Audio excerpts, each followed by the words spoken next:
ఓం శుక్లాంబరధరం విష్ణుం శశివర్ణం చతుర్భుజం ప్రసన్నవదనం ధ్యాయేత్ సర్వవిఘ్నోపశాంతయే. ఓం సరస్వతీ నమస్తుభ్యం వరదే కామరూపిణి విద్యారంభం కరిష్యామి సిద్ధిర్భవతు మే సదా.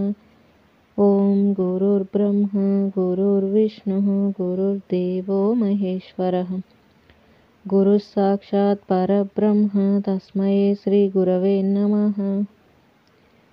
మనం యోగ వాసిష్టం అనే గ్రంథంలో నిర్వాణ ప్రకరణం ఉత్తరార్ధంలో 16వ భాగంలో 10వ అంశాన్ని తెలుసుకుంటున్నాం. పునఃస్పష్టం జగత్ బ్రహ్మైవ కేవలం.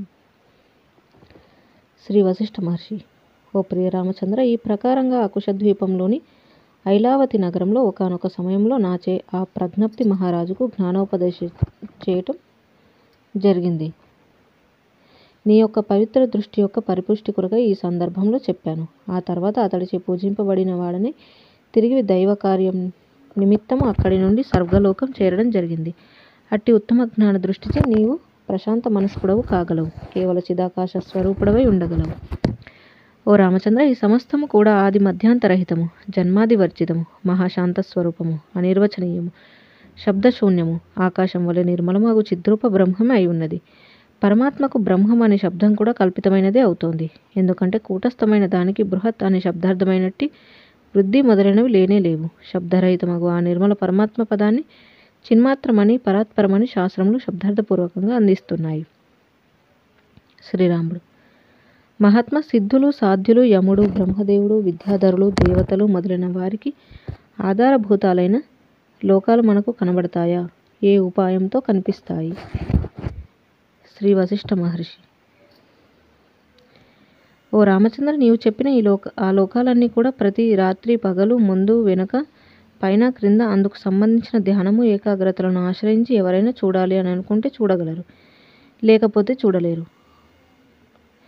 ఈ సిద్ధుల లోకములు 2 విధములు. ఒకటి దూరస్థ లోకములు, మహర్లోకము, తపోలోకము, సత్యలోకము మొదలైన దూరలోకాలు. 2 సర్వత్ర వెలయుచు సర్వప్రసిద్ధమై ఉన్న సంకల్పలోకాలు. ఈ రెండింటి చేత ఈ బ్రహ్మాండమంతా వ్యాపించి ఉన్నది. ధారణాభ్యాసంచి ఆ 2 విధములైన లోకాలు సందర్శించవచ్చు. ధారణాభ్యాసం లేకపోతే వాటిని ఎవరు దర్శించలేరు. అయితే సిద్ధుల లోకాలు కల్పన మాత్రమే. అట్లాగే ఈ మన లోకం కూడా కల్పన చేతనే సిద్ధించినదై ఉన్నది. వాయువు కల్పనారూపమే అయినప్పటికీ సర్వత్రా పరిభ్రమిస్తోంది కదా, అట్లాగే వారి లోకాలు కూడా కల్పన మాత్రమే అయి ఉండి సర్వత్రా పరిభ్రమిస్తున్నాయి. ఇక సిద్ధలోకాలు ఎటువంటివంటావా? నీకు 1 సంకల్పలోకం, 2 స్వప్నలోకం ఎట్లా రాత్రింబవళ్ళు భాసిస్తున్నాయో అట్లాగే ఆయా ఇతర లోకాలన్నీ కూడా ఆయా కల్పనా పురుషులచే మనోకల్పనగా రచించబడినవై భాసిస్తున్నాయి. అట్లాగే నీవు కూడా నీ యొక్క యోగ సాధనచే స్థిరము చేయబడిన ధారణ ద్వారా సుసంకల్పితంగా ఆయా లోకములకు స్థిరత్వం నిశ్చలం ప్రసాదిస్తే అప్పుడు అటువంటి లోకాలు నీ పట్ల స్థిరత్వం పొందగలవు. అదేవిధంగా ఏ ధ్యాత అయినా సరే దృఢతరమైన సంకల్ప భావనతో కూడి ఉంటే అప్పుడు అతడు కూడా ఆయా సిద్ధుల వలనే తన కల్పిత లోకాలలో తనకు అభిమతమైనట్టి విస్తారమైన సంపదలతో కూడి ఉన్న వాటిని స్థిరములుగా గాంచగలుగుతాడు. అయితే ఇక్కడ ఒక విశేషం మాత్రం ఉన్నది. అదేమిటంటే ఆయా సిద్ధలోకాలు పొందినట్టి పూర్వపుణ్య సంపత్తి చేత ఆయా సిద్ధులచే ఆయా లోకాలన్నీ అనాయాసంగా పొందబడుచున్నాయి. అట్లా కాకుండా వర్తమానపు ధారణ అనే అభ్యాసం చేత ఏ యోగి అభిలషిస్తాడో అతడు అట్టి లోకాలు శ్రమచే స్థిరంగా చేయుచున్నాడు. ఈ జగత్తు, ఆ లోకాలు అవన్నీ కూడా సదా శాంతం నిరాకారమైనట్టి చిదాకాశమే. ఈ జీవుడు దృఢ నిశ్చయంతో కూడుకొని ఉంటాడో అతని చిదాకాశము ఆ విధంగా భాసిస్తోంది. అంతకు మించి వేరే ఏమీ లేదు. శ్రీరాముడు: ఏ నిశ్చయము లేని మనుజునకు. శ్రీ వశిష్ఠ మహర్షి: ఏ నిశ్చయము, ఏ సంకల్పము లేని మనుజునకు ఏ లోక దృశ్య సంబంధమైన తర్క వితర్కములు ఉండవు, విషయత్వము ఉండదు. కనుక అతనికి సమస్త జగత్తు దృశ్య శూన్యము, నిరాకారము, ప్రతిబంధరహితమాగు చిదాకాశంగానే గోచరిస్తుంది. అనగా దృఢ నిశ్చయముచే ఏదేది భాసిస్తుందో అదంతా కూడా చిత్ స్వభావం వల్లనే ప్రకాశమానమై గోచరిస్తుందని గ్రహించు. వాస్తవానికి దృశ్యరూపమగు ఈ సంవిత్తునందు దృశ్యాభిమానం లేదు, చిత్ సత్తా వ్యాప్తి లేదు. అట్లు భాషించేది మిథ్యా లేక దృష్టియే. ఉద్దేశంను అనుసరించే దృష్టిని అనుసరించే దృశ్యం అనుభూతమవుతున్నాయి. ఇక చిదాకాశం పట్ల కార్యకారణ ప్రసంగమే లేదు. ఎందుకంటే అనంతమైనట్టి చిదాకాశంలో ఏది ఎట్లు జనించగలుగుతోంది? మరిక ఈ జీవులు, భూములు మొదలుగా గల ఏదైతే ఉత్పన్నమైనట్లుగా భాషిస్తుందో అదంతా కూడా చిదాకాశమే. చిదాకాశంను అట్లు అభ్యాసవశం చేత అగుపించటం అగుచున్నది. ఈ ప్రకారంగా రూపరహితమైన ఆ చిదాకాశమే అంతటా అయి ఉండగా, ఈ లోకములు సిద్ధలోకములు కూడా అయి ఉండగా, ఇక అద్దానిలో ద్వైత ఏకత్వాల కల్పన ఎక్కడిది? అద్దానిలో కార్యకారణ భావన ఎక్కడిది? స్వప్నంలో చిదాకాశమే పర్వతం రూపంగా కనిపించినప్పటికీ వాస్తవానికి చిదాకాశం నిర్వికారంగానే వెలయుచున్నది కదా. అట్లాగే జగత్తులో కూడా చిదాకాశంను ఏది ఉత్పత్తి వినాశనములు కలిగి ఉండనప్పటికీ అదే ఈ వివర్త రూపమునకు అధిష్టానమై ఉండటం చేత సర్వదా నిర్వికారమే అయి స్థితి నొంది ఉన్నది. స్వప్నంలోనూ సంకల్పంలోనూ చిత్తమే ఆకారాన్ని కల్పించి ఆయా పర్వతాదుల రూపంగా దర్శిస్తున్నట్లుగా అందులో పర్వతాలు ఆకాశం వాస్తవానికి లేనట్లే బ్రహ్మమునందు ఈ జగత్తు లేనేలేదు. కాబట్టి మహాబుద్ధిమంతులకు జీవన్ముక్తులు ఈ ప్రపంచంలో వాక్ ఇంద్రియాలతో వ్యవహరిస్తున్నప్పటికీ అంతరంలో శిలా విగ్రహంలాగా మహామౌనాన్ని అవధరించి నిర్వ్యాపారులై వెలయుచున్నారు. జలము జలతరంగము ఒకదానికి మరొకటి అభిన్నమే కదా. తరంగాలు పరివర్తనం పొందినా కూడా జలం యథాతథమే కదా. అట్లాగే బ్రహ్మంలో ఈ సృష్టులు బ్రహ్మానికి అభిన్నాలై వెలయుచున్నాయి. వాయువులో వాయుతరంగాలు, ఆకాశంలో శూన్యం అభిన్నంగా మూర్త అమూర్తంగా వెలయుచున్నట్లు బ్రహ్మంలో సృష్టులు మూర్తామూర్తంగా బ్రహ్మమునకు వేరు కానివై వెలయుచున్నాయి. సంకల్ప నగరం వాస్తవానికి శూన్యం, నిరాకారం అయినప్పటికీ సాకారంగా ఎదురుగా కనిపిస్తూ ఉంటున్నట్లే బ్రహ్మంలో ఈ జగత్తు కనబడుతోంది. అట్లాగే యమలోకాది తదితర జగత్తులు కూడా ఈ త్రిలోకాలు దీర్ఘకాలంగా అనుభూతమైనప్పటికీ లోక పారలౌకిక కార్య సమర్థమై ఉంటున్నప్పటికీ ఇదంతా కూడా శూన్యం, నిరాకారమై ఒప్పుచున్నది. చిత్తరూపమే స్వప్నాంతర్గత విశేషాలన్నీ అయినట్లు ఈ జగత్తుగా కనిపించేదంతా చిత్తం యొక్క రూపమే. ఒకడు తాను మరణించగా బంధువులు ఏడ్చుచు తన దేహమును శూన్యంతో కట్టెలతో కాల్చినట్లు కలలు కంటూ ఉంటాడు. తానే మరణిస్తే స్వప్నం ఎక్కడిది? స్వప్న బంధువులు ఎవరు? వారెవరూ లేనే లేరు కదా. అట్లాగే ఈ జగత్ పదార్థములు కొంచెం కూడా లేవు. ఈ జగత్తు దాని అభావం అనగా సృష్టి ప్రళయం ఇవి రెండు నిర్మల పరమాత్మ రూపాలే అయి ఉన్నాయి. అధిష్టాన రూపంచే పరమాత్మ రూపాలు. ఆరోపిత రూపంచే అవి సత్యంలే కావు. తాడే పాముగా కనిపించినప్పటికీ త్రాడునందు పాము లేదు కదా. పాముగా కనిపించేది త్రాడే కానీ పాము సత్యం కాదు కదా. ఓ రామచంద్ర, ఈ విధంగా నాచే చెప్పబడుచున్నట్లు సిద్ధలోకములు కల్పన మాత్రమే అయి ఉండవచ్చు, లేక మరొకరు చెప్పినట్లు అవి వారి దృష్టిలో నిజంగా ఉండి ఉండవచ్చు. కాదా మరొక విధంగా మరొకరు అనుకోవచ్చు. ఏది ఏమైతేనే జీవన్ముక్తునికి వాటి పట్ల ఆదరణ ఉండవలసిన పనేమున్నది? ఓ రామచంద్ర, ఓ సభికులారా, నశ్వరములైన శాశ్వత ఫలములు కానట్టి ఎప్పటికైనా నశించబోవునట్టి సిద్ధలోకములు ఇటువంటి వాటి గురించిన అభిలాషించి పరమ పురుషార్థము వదిలి ఉండకండి. కొండను సొంతం చేసుకున్న తర్వాత గులకరాయి కావాలి అనే ఆశయము పురుషార్థం ఎవడు కలిగి ఉంటాడు? ఓ సభికులారా, ఓ రామచంద్ర, మీరంతా నాచే బోధించబడి బ్రహ్మతత్వమును ఎరిగిన వారై ఉన్నారు. అందుచేత మాయా మాత్రములైన సిద్ధలోకముల ఐశ్వర్యములను ఎరుగుట అనే శ్రమ వలన వచ్చే ప్రయోజనం ఏమున్నది? కనుక అట్టి శ్రమతో మీకుగా పని లేదని నా అభిప్రాయం. జై శ్రీరామ్. ఈ విధంగా మనకి పునఃస్పష్టం జగత్ బ్రహ్మైవ కేవలం అనే అంశాన్ని గురించి సిద్ధలోకాలు ఉన్నాయా లేదా అని శ్రీరాముడు అడిగిన ప్రశ్నకు అభిప్రాయంగా వశిష్ఠ మహర్షి వారి ఆలోచన అనేది విన్నాము. ఇక తర్వాతి అంశం 11 అజ్ఞానం దుఃఖ కారణం. శ్రీరాముడు: హే మహర్షి, ఈ జగత్తు వాస్తవానికి కల్పన మాత్రమే అయినప్పటికీ ఈ జీవుడు ఇందులో ప్రవేశించి అనేక దుఃఖ పరంపరలను పొందటం మాత్రం జరుగుతుంది. ఈ జీవునికి సర్వ దుఃఖాలు మొదలంటా ఉపశమించేది ఎట్లా? అందుకు ఉపాయం కాగల పాఠ్యాంశంను సంక్షిప్తంగా తెలియజేయండి. శ్రీ వశిష్ఠ మహర్షి: ఓ రామచంద్ర, మొట్టమొదట చిదాకాశ రూపమగు బ్రహ్మం మాత్రమే ఉన్నది. ఇప్పుడు కూడా కేవలం బ్రహ్మమే ఉన్నది. ఇక ముందు కూడా సర్వదా బ్రహ్మమే సర్వత్రా ఏర్పడి ఉండబోవుచున్నది. అట్టి బ్రహ్మము సర్వదా సర్వత్రా ఆనందమయమే గాని దుఃఖమయం కాదు. దాని యందు జగత్తు కల్పిత దృష్టియే గాని వాస్తవం కాదని నేను అత్యంత సుస్పష్టంగా వ్యక్తీకరించి ప్రకటించి ఉన్నాను కదా. వాస్తవాన్ని లేని జగత్తు దుఃఖ కారణం ఎట్లా అవుతుంది? ఈ జీవుడు అజ్ఞాన దృష్టిచే దృశ్యంను సరి అయిన రీతిగా అన్వయించుకోవటం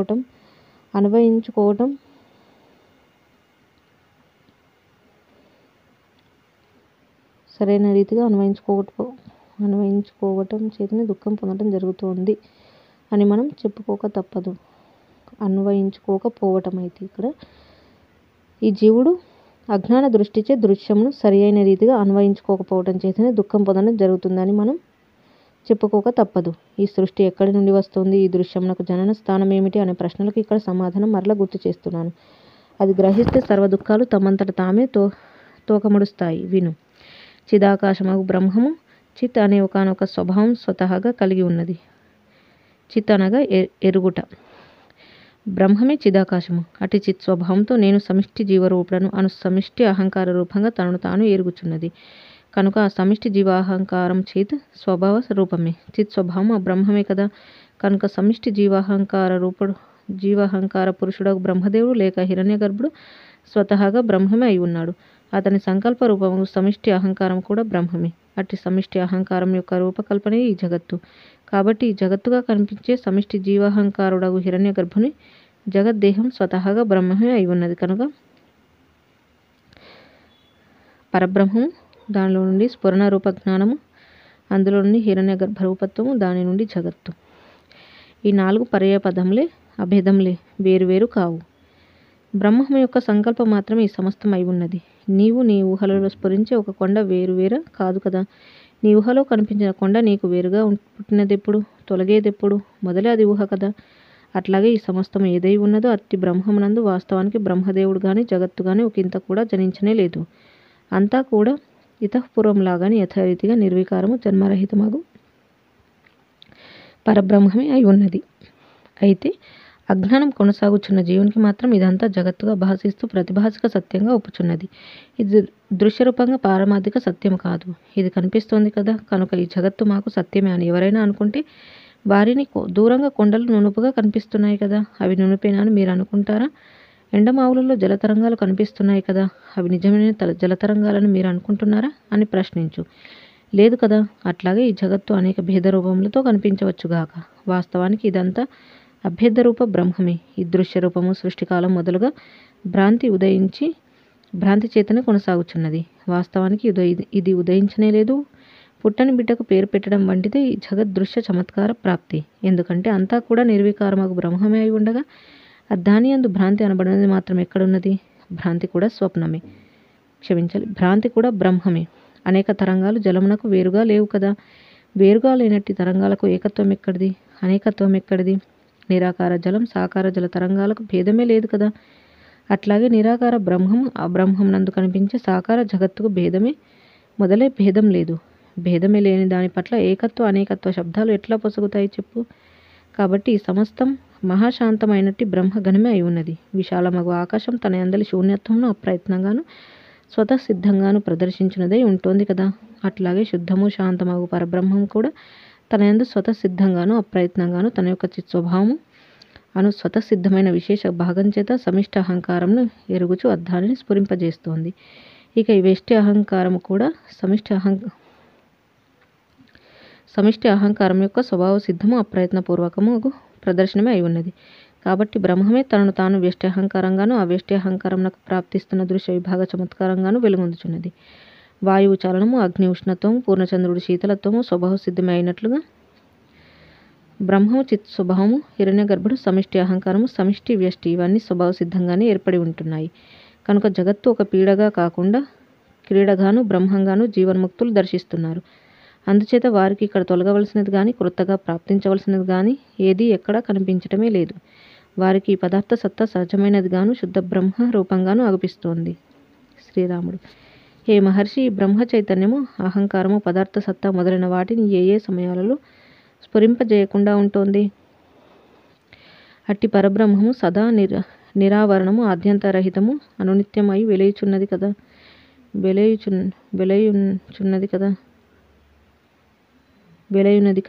అనునిత్యము వెలయునది కదా.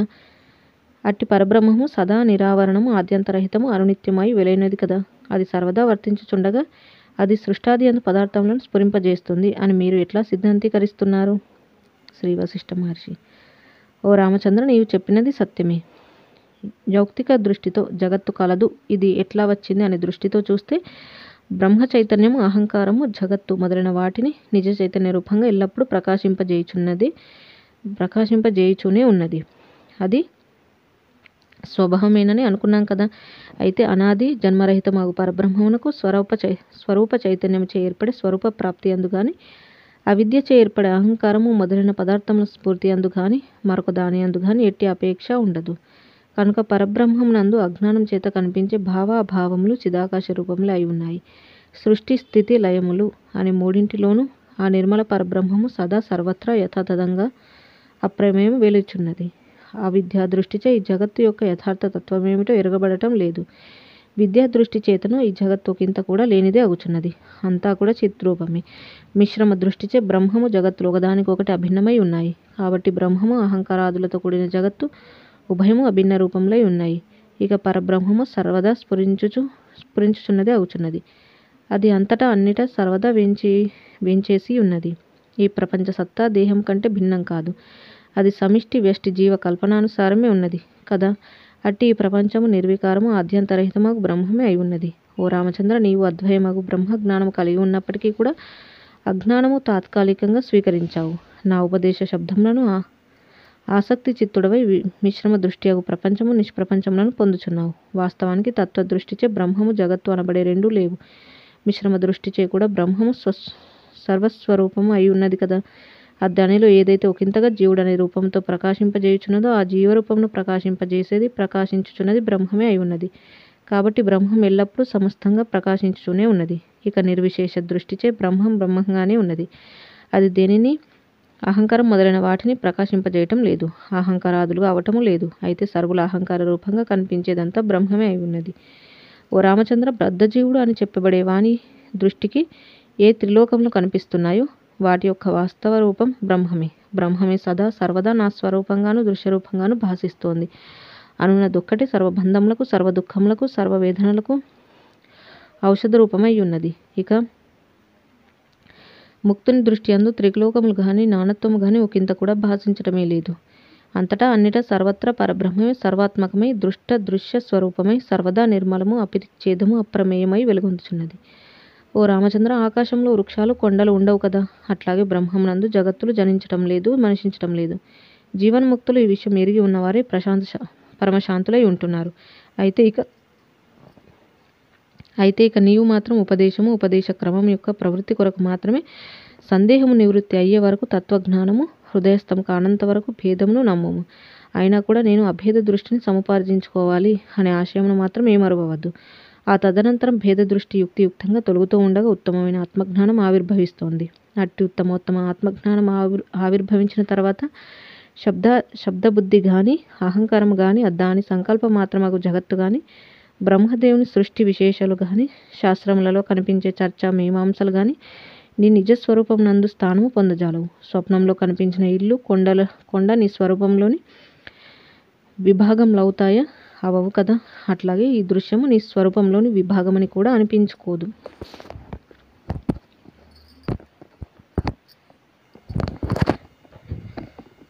శ్రీరాముడు: హే మహర్షి, మీరు చెప్పేదంతా అత్యంత సముచితము, శ్లాఘనీయము, అత్యద్భుతము, యుక్తియుక్తము, అనుసరణీయము, సులభగ్రాహ్యము అయి ఉన్నది. ఇప్పుడిక సమిష్టి అహంకారం అర్థం చేసుకోవటానికి వీలుగా మాకు బోధించండి.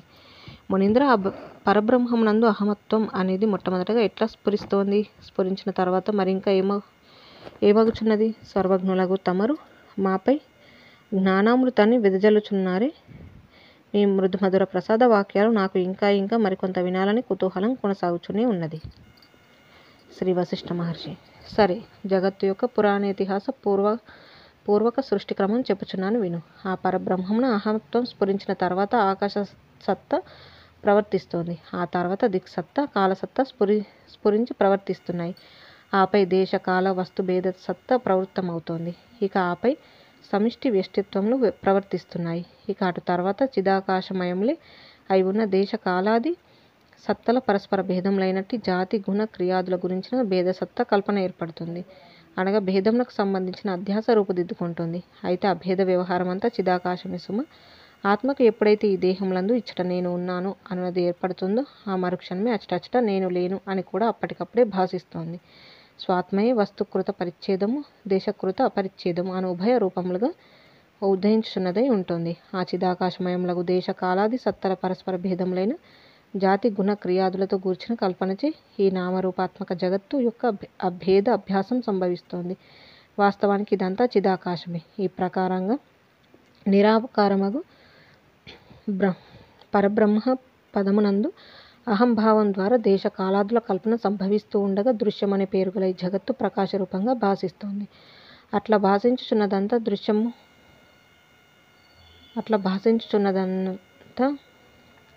బ్రహ్మము కానటి క్షణం ఎప్పుడూ లేదు. అనగా శాంతము, జన్మరహితము, ఏకము, ఆది మధ్యాంతములనేవే లేనిది, జీవుడుగా జగత్తుగా ఏమాత్రం భావన పొందనిది అగు చిదాకాశమే జీవుడు అను దానిని తన యందు కల్పించుకుంటోంది.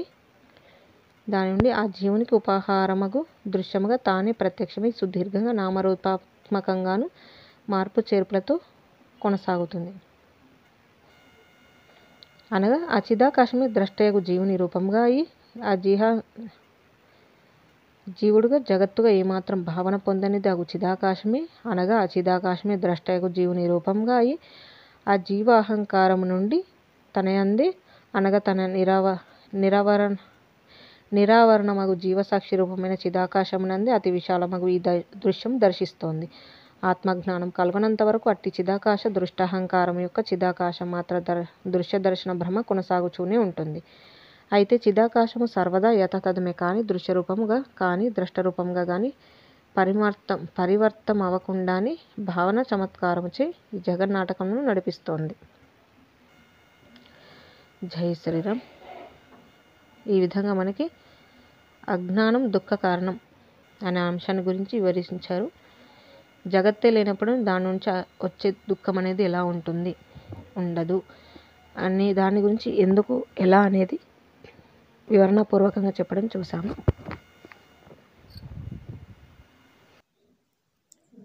ఇక తర్వాత అంశం 12 ప్రాక్తాన పూర్వకల్ప శ్రీ వశిష్ఠ రామ సంవాదం. శ్రీ వశిష్ఠ మహర్షి: ఓ శత్రుమర్దన శ్రీరామచంద్ర, ఇప్పుడు నీవు ఏ జగత్తత్వం గురించి ఆత్మతత్వం గురించి నన్ను అడిగావో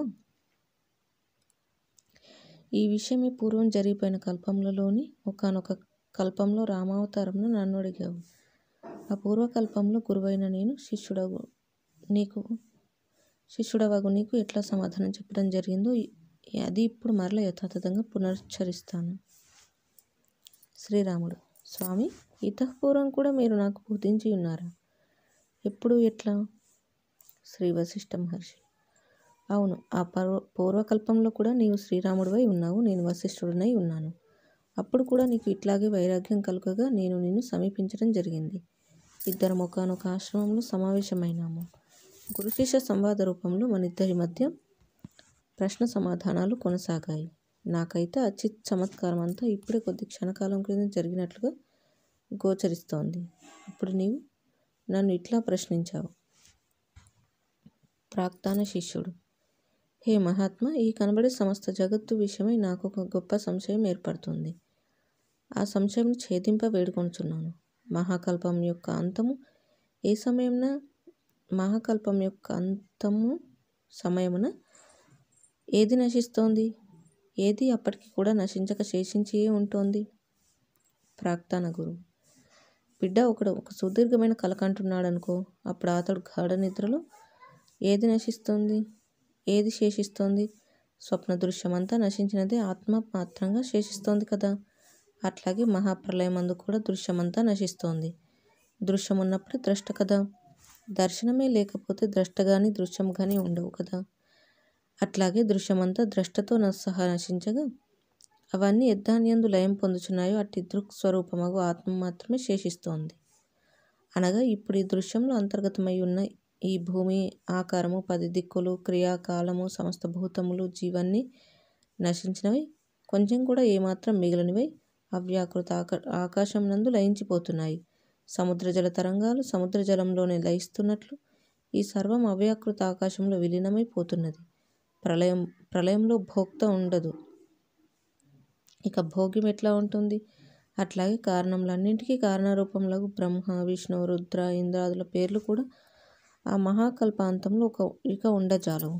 ఓ ప్రియ శిష్య, ఈ దృశ్యం త్రిమూర్తులతో సహా అవ్యయమగు చిద్వస్తువు యొక్క వివర్త రూపాలే కదా. అట్టి ఈ దృశ్య జగత్తు నశించిపోగా అప్పుడు కేవలం నిర్మల చిదాకాశమే శేషిస్తుందని అనుమానించబడుతోంది. ఎందుకంటావా? ఈ సృష్టిలన్నీ అధ్యస్థమై ఉన్నది, ఈ సృష్టిల అనుభవమునకు సర్వదా హేతువై ఉంటున్నది కూడా కేవల సాక్ష్యవు చిదాత్మయే కదా. అట్టి చిదాత్మ చేతనే సర్వ ప్రపంచ శూన్య రూపమగు ప్రళయం కూడా సిద్ధిస్తోంది. ఏ సాక్షి చిదాకాశం నుండి ఈ దృశ్య జగత్తు ఆవిర్భవించిందో అట్టి సాక్షి చిదాకాశం యొక్క సాక్షిత్వ ప్రకర్షణయగు ఈ దృశ్య జగత్తు ఇక ఆపై నిర్మల కేవల చిదాకాశంగా శేషిస్తుందనటంలో ఆశ్చర్యమేమున్నది? ప్రాక్తన శిష్యులు: గురువర్య, అసత్పదార్థానికి ఉనికియే లేదు, సత్పదార్థానికి లేమియే లేదు కదా. కాబట్టి ఈ విశాలంగా విద్యమానమై ఉంటున్న ఆకాశము, భూమి, సముద్రాలు, నక్షత్రాలు, జీవులు మొదలైన అనేక విశేషములతో కూడిన జగత్తు ప్రళయంలో ఎక్కడికి వెళ్ళుచున్నది? ఏం రూపం పొందుతుంది? ప్రాక్తన గురువు: ప్రియ శిష్య, శృతులు మాయచే ఎదురుగా కనిపిస్తున్న నామరూపాత్మకమైన మాయా జగత్తు యొక్క అభావమును, అనగా జగత్తుగా లేదు, దీనికి అధిష్టానమై ఉన్న ఆత్మవస్తువును దర్శించండి అని దర్శింపజేస్తున్నాయి. అంటే సత్యమగు జగత్తు ఆత్మయే కనుక సత్యమగు ఆత్మ యొక్క అభావమును కాదు. ఈ పదార్థముల యొక్క భ్రమత్వము ప్రత్యక్ష ప్రమాణములచే, శాస్త్రములచే ప్రసిద్ధమయ్యే ఉన్నది. మాయా జగత్తు యొక్క నాశనం అని శాస్త్రములు ప్రతిపాదించేది మాయచే దర్శించు జగత్తు వాస్తవానికి లేదు అని సుస్పష్టపరచడం మాత్రమే. వాస్తవానికి జగత్తు స్వతహాగా లేదు. కాబట్టి నీవు చెప్పినట్లు అసత్తగు దానికి ఉనికియే లేదు. ఉనికియే లేదానికి నాశనం మాత్రం ఎక్కడిదో చెప్పు. సత్తు అగు దానికి లేమి అనున్నదే లేదు. ఈ కనబడే జగత్తు బ్రహ్మము కాని క్షణమే లేదు. బ్రహ్మము ఈ కనబడే జగత్తుగా అయిన క్షణము కూడా లేదు. ఏదైతే వాస్తవానికి ఉన్నదో సత్రూపమగు ఆత్మ, అది అసత్తు ఎన్నటికీ కాదు. అది లేకపోవటం, మరొకటిగా అవటం అనేది ఎక్కడా ఎప్పుడూ జరగదు. సత్తుకు నాశనం అనేది లేదు. ఎక్కడైనా మృగతృష్ణ జలం స్థిరమై ప్రతిష్ట కలిగినదై కొంతకాలం గాని, అల్పకాలం గాని, దీర్ఘకాలం గాని ఉన్నదా? మృగతృష్ణలో మొదలే జలం లేదు కదా. ఇక అది ఎంతకాలం జలరూపంలో ఉంటుందనే ప్రసక్తి ఎక్కడిది? రెండవ చంద్రుడి గురించిన భ్రమ స్థిరంగా ఉన్నది. ఇప్పుడు ఆకాశంలో భ్రమచే కనిపించే కేశాలు ఎక్కడున్నాయి? అంతెందుకు, భ్రమసిద్ధమగు అనుభవానికి స్థిరత్వం ఎక్కడున్నది? సర్పరజ్జు భ్రాంతిలో తాడు ప్రాముగా ఎంతకాలం ఉంటుంది అని అడిగిన వారికి సమాధానం ఏమని చెప్పాలి? త్రాడును త్రాడుగా తెలుసుకున్నంత వరకు అని మాత్రమే అనగలం కదా. ఓ పుత్ర, ఈ దృశ్యమంతా భ్రాంతి మాత్రమే. అసన్మయము అనగా స్వతహాగా లేనిది భ్రమచే అనుభవమవుతున్నది అయి ఉన్నది. స్వప్నంలో పురంలాగానే ఈ జాగ్రత్త దృశ్యమంతా భాసిస్తోంది. కాబట్టి ఇది బ్రహ్మ తొలగగానే నశించకుండా ఎట్లా ఉంటుంది? అసత్తుకు బ్రహ్మ తొలగటం చేత వినాశనం అనివార్యమై ఉన్నది. జగత్తుకు వచ్చేసరికి స్వప్నం నశించటం లేదు.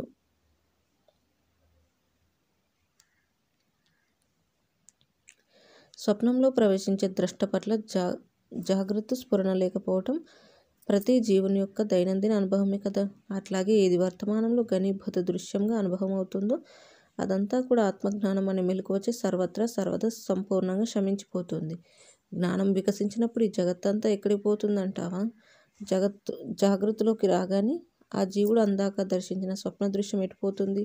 అట్లాగే ఈ దృశ్య జగత్తు కూడా ఆత్మజ్ఞానంచే మొదలంట్లో శమించినది ఎటకో శీఘ్రంగా పోవుచున్నది. ఆత్మయందే లయిస్తోంది. జగద్దర్శనమంతా ఆత్మదర్శనంగా విరాజిల్లుతోంది. ప్రాక్తన శిష్యరాముడు: మహాత్మా, ఈ దృశ్యం కొంచెం కూడా లేనట్లయితే మరి కొంచెం కాలము ఈ దృశ్యంగా కనిపిస్తున్నదేది? మరల జ్ఞానప్రాప్తి తర్వాత భాషించకుండా ఉంటున్నదేది? అసలు ఈ భాషించకపోవటం అనేది దేని రూపమై ఉన్నది? చిదాకాశమే ఈ విధంగా జగత్తుగా భాషించటం జ్ఞానప్రాప్త్యానంతరం జగత్తుగా భాషించకపోవటం నిర్వర్తిస్తుందా ఏమి? ప్రాక్తన గురువు: బిడ్డ, ముత్యపు చిప్పలో అద్దాని చాకచక్యం చేతనే వెండి వలె స్ఫురిస్తోంది కదా. అట్లాగే నిర్మలమగు చిదాకాశమే నిజ చిత్ స్వభావం చేత ఈ విధంగా జగత్తు రూపంగా స్ఫురిస్తోంది. అంతేగాని జగత్తు అనబడేది వేరుగా ఎక్కడా లేదు. ఆ నిర్మల చిత్తు తన నిర్మల చిత్ స్వభావమును త్యజించకుండానే ఈ విధంగా విశాల జగత్తుగా భాషించటం అద్దాని స్వభావమే అయి ఉన్నది. ఆకాశం నీలంగా కనిపించడం అద్దాని స్వభావమే కదా. అవయవి యొక్క అవయవములు అతని స్వభావమే కదా. అట్లాగే దృశ్య రూప స్ఫురణ, అస్ఫురణ, సృష్టి, ప్రళయములు ఇవన్నీ కూడా చిదాకాశం యొక్క స్వరూప చమత్కారములే అయి ఉన్నాయి. నీవు నిర్మలమైన జలాశయం సమీపించావనుకో, అందులో నీకు వినీలాకాశం ప్రతిబింబితమై కనబడుతోంది. స్నానం చేద్దామనో లేకో ఆ ప్రతిబింబ వినీలాకాశాన్ని పరిశీలిద్దామనో ఆ నీళ్ళలో ప్రవేశించావనుకో, అప్పుడేమవుతుంది? నీటి యొక్క కదలికలచే ఆ ప్రతిబింబ ఆకాశం జలాశయంలో కనిపించక క్షయిస్తుంది. ఆ ప్రతిబింబ ఆకాశం ప్రతిబింబిస్తున్నప్పుడు, క్షయిస్తున్నప్పుడు కూడా వాస్తవాకాశం అక్షయమై యథాతథంగా ఒకే రూపంతో ఏర్పడి ఉంటుంది కదా. అట్లాగే నిర్మలమగు బ్రహ్మము కూడా సృష్టి ప్రళయములందు అక్షయమై ఏకరూపమై సర్వదా యథాతథంగా వెలుగొందుచున్నది. ఓ రామహట్టి, నిశ్చల ఏకరూప అక్షయ చిదాకాశ రూపుడవే నీవు కానీ సాకార ప్రతిబింబ మాత్రమగు భౌతిక రూపుడవు లేక మనోరూపుడవు కాదు. స్వప్నమునందు సుషుప్తి అందు నిద్ర సదా ఏకరూపమే అయి ఉన్నది కదా. అట్లాగే సృష్టి ప్రళయములందు అక్షయమగు చిద్రూప బ్రహ్మము సదా ఏకరూపముగానే ఏర్పడినదై ఉంటుంది. సృష్టిలోని జగత్తు మెలకువ వచ్చేసరికి ఏ విధంగా పూర్ణంగా శమిస్తుందో అట్లాగే మన ఈ దృశ్య జగత్తు కూడా జ్ఞానబోధచే బోధ దశయందు సంపూర్ణంగా శమించినది అవుచున్నది. మనం స్వప్న జగత్తును ఏమని చెప్పుకుంటాం? అది శూన్యమని అంటాం కదా. ఎందుకు? మెలకువ రాగానే స్వప్నంలోని వస్తువులేవి ఇక్కడ జగత్తులో కనిపించటం లేదు కాబట్టి కదా. అంతేగాని నాకు కనిపించిన స్వప్నంలోని జగత్తు ఎక్కడో అంత దూరంలో ఉన్నది అని ఎవరు అనుకోవటం లేదే. లేక ఆ స్వప్నంలోని జీవులు అది అట్లా అనుభవించడం కొనసాగుచుండగా నేను మాత్రం ఇటు వచ్చేసాను అని ఎవరైనా అనుకుంటున్నారా? లేదే. ఎందుచేతనంటే మన వాసనామయ ప్రపంచమున మన వాసనలే ఆయా రూపాలుగా స్వప్నంలో కనిపించడం జరుగుతుందని మనందరికీ తెలుసు కాబట్టి. మన వాసనామయ ప్రపంచం మన జీవాకాశంలోనే సంభవం అవుతుంది కానీ అది అన్యులకు సంబంధించినది కాదని తెలుసు గనక. ఓ రామచంద్ర, ఇక్కడ ఒకనొక ముఖ్య విషయం చెప్తాను. సునిశ్చితమైన బుద్ధితో విను. మన చిదాకాశం నందు చిదాకాశమే మనకు జగత్తుగా స్ఫురించటమే సృష్టి. మన చిదాకాశం నందు సృష్టిగా సమర్పించిన జగత్తు జ్ఞానదృష్టిచే చిదాకాశంగా అనిపించటమే ప్రళయము. ఇది గ్రహించావా? ఇప్పుడు మరొక ప్రశ్న. మనకు స్ఫురించే జగత్తు మనకు చిదాకాశ రూపంగా కనిపించవచ్చు కాక, కానీ తక్కిన వారి అప్రబుద్ధుల జగద్రూప స్ఫురణ మన వలన చిదాకాశ రూపంగా అవవలసిన పనేమీ లేదు కదా. మన ప్రళయం వారి జగత్ రూప స్ఫురణయందు ప్రవేశించవలసిన అగత్యం లేదు. మనకు తొలగిన జగత్తు తక్కిన వారిలో మన వలన ఆత్మదృష్టిగా స్ఫురించకపోవటం మనకు అప్రమాణములు కావు. ప్రాక్తన శిష్య రామచంద్రుడు: మహాత్మా, మీరు చెప్పిన ప్రకారంగా మన సంవిత్తు యొక్క సృష్టి ప్రళయంలో మరొకరి సంవిత్తులో ప్రవేశించదు కదా. అనగా ఒకడు నిద్రించడం, మరొకడు మెలకువతో ఉండటం ఒకే గదిలో జరుగుతుందనుకోండి. అప్పుడు నిద్రపోయేవాని స్వప్న జగత్తు మెలకువ ఉన్నవాడు పొందడు. మెలకువ ఉన్నవాని జాగ్రత్త జగత్తు నిద్రపోయిన వానికి ఉండదు. అనగా అదే దృష్టాంతం తీసుకొని పరిశీలించగా ఇప్పుడు నాకు అనిపిస్తున్నది ఏమిటంటే, ఒకడు ప్రళయం పొందుతూ ఉంటే అది రెండవ వానికి సృష్టి రూపంగా భాషించవచ్చు. ఒకడు జగత్ సృష్టి పొందుచుండగా మరొకడు ప్రళయమును పొందుచున్నవాడవచ్చు. అదే సమయంలో ఒకనికి జగదాది బుద్ధి, మరొకనికి ప్రళయ బుద్ధి ఏర్పడి ఉండవచ్చునని నాకు అనిపిస్తోంది. ప్రాక్తన వశిష్ఠుడు: ఓ మహాప్రాజ్ఞుడవు శ్రీరామచంద్ర, నీవు చెప్పింది సత్యమే. చైతన్యముగానే ఉంటుంది కానీ జగత్తుగా ఈ జగత్తు నామరూపాత్మకంగా చూస్తున్నప్పుడు చైతన్య స్వరూపమే అయి ఉంటే అది సర్వసాధారణమై ఒకే రూపము కలిగి ఉండేది. కానీ ఇది అట్లా ఉండటం లేదు. ఎట్లా అంటావేమో. ఒకనొక సుందర స్త్రీ బాటలో వెళ్ళుచున్నదనుకో. ఒక బాటసారికి శృంగార భావాలు కలగవచ్చు. మరొకరికి తన చనిపోయిన సోదరి గుర్తుకు రావచ్చు. ఇంకొకరికి ఇది కూడా పాంచభౌతిక శరీరమే అని అనిపించవచ్చు. వేరొకరు పరమాత్మ యొక్క సహస్రాది రూపాలలో ఇది కూడా ఒకనొకటి కదా అని అనుకొని మననం చేస్తూ ఉండవచ్చు. మరింకొకరికి నా ఆత్మ ఈ కనబడే రూపంలోని ఆత్మ కనుక ఇదంతా నా భావన రూపమే కాబట్టి నా రూపమే అని అనిపించవచ్చు. కాబట్టి ఈ రీతిగా చైతన్యమును అధ్యస్థమైన ఈ జగత్తును చూచువారికి వారి వారి సంకల్పానుసారంగానే ఇదంతా భాషిస్తోంది. ఒకరికి ఎట్లా కనిపిస్తుందో ఆ రీతిగా మరొకరికి కనిపించటం లేదు. అనగా ఈ జగత్తు ఎవరికి వారికి వారి వారి వారి సంకల్పానుసారంగా స్వరూప వ్యవస్థ కలిగి ఉంటుందని నిరూపించబడుతోంది కదా. ఈ జగత్తు జనులందరికీ ఒకే రీతిగా భాషించటం లేదు కాబట్టి ఇది తుచ్చమని చెప్పబడుతోంది. ఇది ఒకంత కూడా సత్తు కాదు. ఇదంతా కూడా ఆయా జీవుల యొక్క స్ఫురణం మాత్రమే అయి ఉన్నది. కాబట్టి ఇక్కడ ఇది సత్తు ఇది అసత్తు అని ఎక్కడున్నది? ఒకవేళ ఈ జగత్తు అధిష్టాన చిదాకాశ రూపంచే కలదు అని అందామా? అట్లా అయితే బంగారం నిరాకారమే అయినప్పటికీ ఏదో ఒక ఆకారం కలిగి ఉంటున్నట్లు చిదాకాశం ఉన్న చోట జగత్తు విద్యమానమై ఉండియే ఉంటుంది. ఇక దృశ్య రూపంగా ఇది ఒకంత కూడా ఇచ్చట ఎప్పుడూ లేనేలేదు. బ్రహ్మము పరమార్థ రూపంచే సత్తుగాను, వృత్తులచే కప్పబడి ఉండటం చేత అసత్తుగాను ఉండటం చేత ఈ జగత్తంతా కూడా సత్ అసత్ రూపమై భాషిస్తుంది. చిదాకాశ రూపము బ్రహ్మము నాశరహితమై అయి ఉండటం చేత చిదాకాశమయమై ఉన్న ఈ జగత్తు కూడా నాశరహితమే అయి ఉన్నది. సద్వస్తువు చిదాకాశమే సృష్టి ప్రళయ రూపములుగా కూడా అయి ఉన్నది.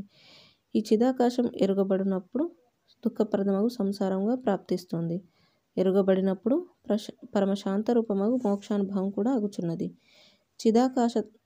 చిదాకాశాత్మ తత్వమును ఎరిగిన జ్ఞానియగు మహనీయునికి బ్రహ్మమే సర్వదా సర్వరూపమై సర్వత్రా సదా సర్వదా వెలుచున్నదవుచున్నది. అజ్ఞానికో అది ఎన్నడూ ఎచ్చట ఏ రూపంగానూ లేనిదిగా అనిపిస్తోంది. బ్రహ్మమే దేవతలుగా ఘటముగా పర్వతముగా వస్త్రముగా సకల వస్తు సమూహంగా తటముగా వృక్షముగా గడ్డిగా అగ్నిగా స్థావరముగా జంగమముగా సమస్తములుగా అయి ఉన్నదయ్యా. కలదు లేదు శూన్యము క్రియ కాలము భూత వర్తమాన భవిష్యత్తులు భూమి ఆకాశము దిక్కులు భావము అభావము భావాతీతము జన్మ నాశనము ఐశ్వర్యము శుభము అశుభము కర్మల యొక్క భవిష్యత్ ఫలములు ఈ మొదలైనవన్నీ కూడా ఆ పరబ్రహ్మమే అయి ఉన్నది. ఏకము నిత్యము అయినట్టి పరమాత్మ లేని పదార్థము పరమాత్మ కాని పదార్థం ఈ బాహ్యాంతరములందు గాని ఆది మధ్యాంతరములందు గాని భూత వర్తమాన భవిష్యత్ కాలములందు గాని ఎక్కడా ఏదీ లేనేలేదు. ఆ అధిష్టాన రూపము పరబ్రహ్మమునందు సర్వంలో సర్వరూపాలచే సర్వదా సర్వత్రా జగత్తు కలదు. దృశ్య రూపం దృష్ట్యా అంటావా? ఆ పరబ్రహ్మంలో ఏదియూ ఏ రూపమున కూడా ఎన్నడూ ఎచ్చట కూడా ఏమాత్రం లేనేలేదు. ఆ స్వప్నంలో అన్నీ ఉన్నాయి కానీ ఏవీ లేవు కదా.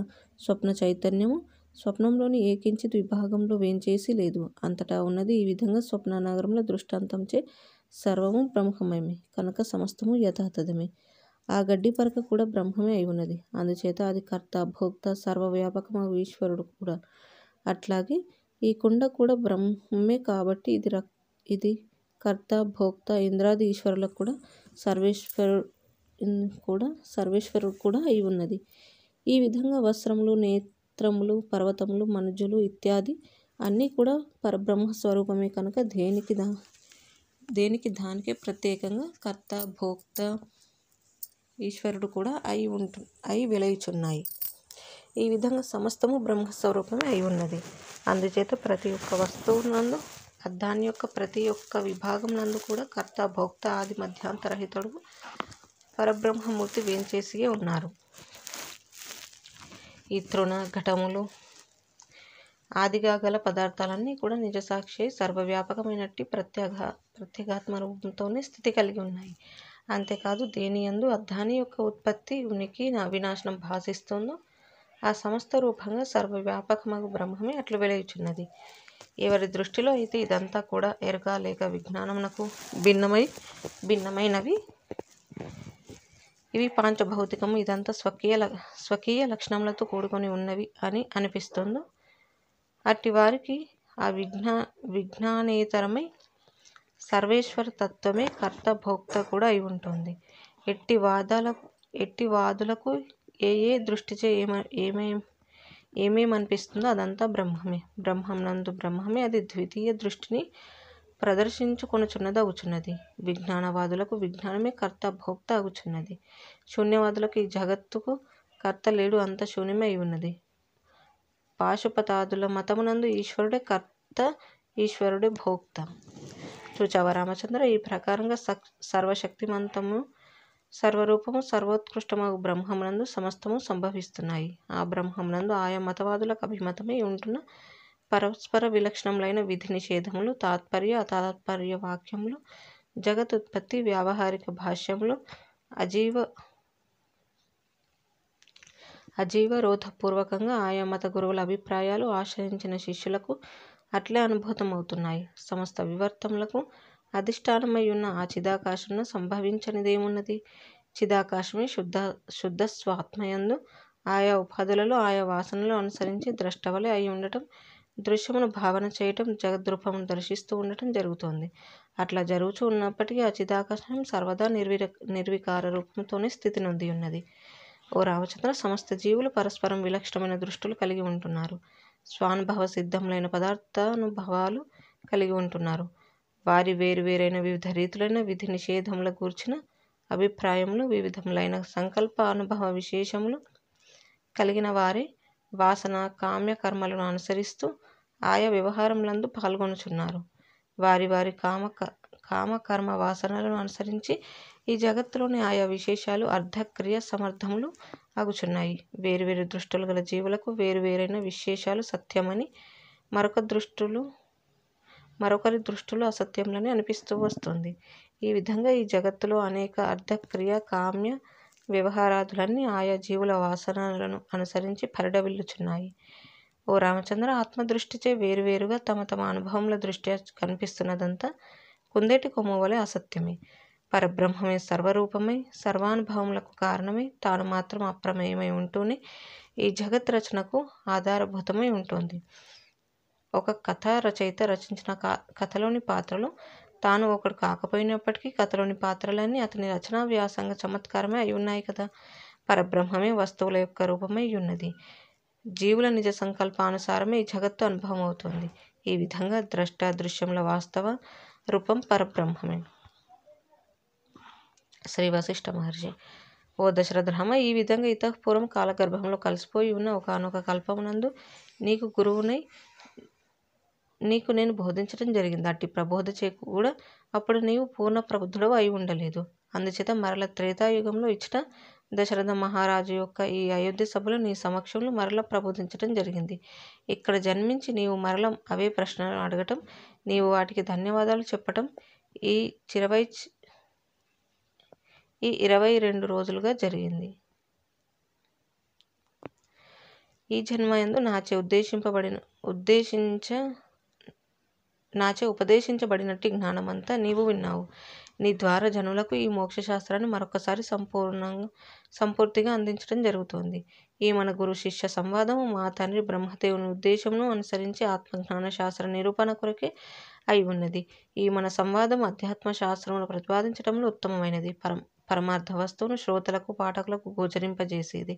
సంసారం అనే సుదీర్ఘమైన రాత్రి యొక్క అంధకారమును తాపమును పటాపంచలు చేయగలిగినది.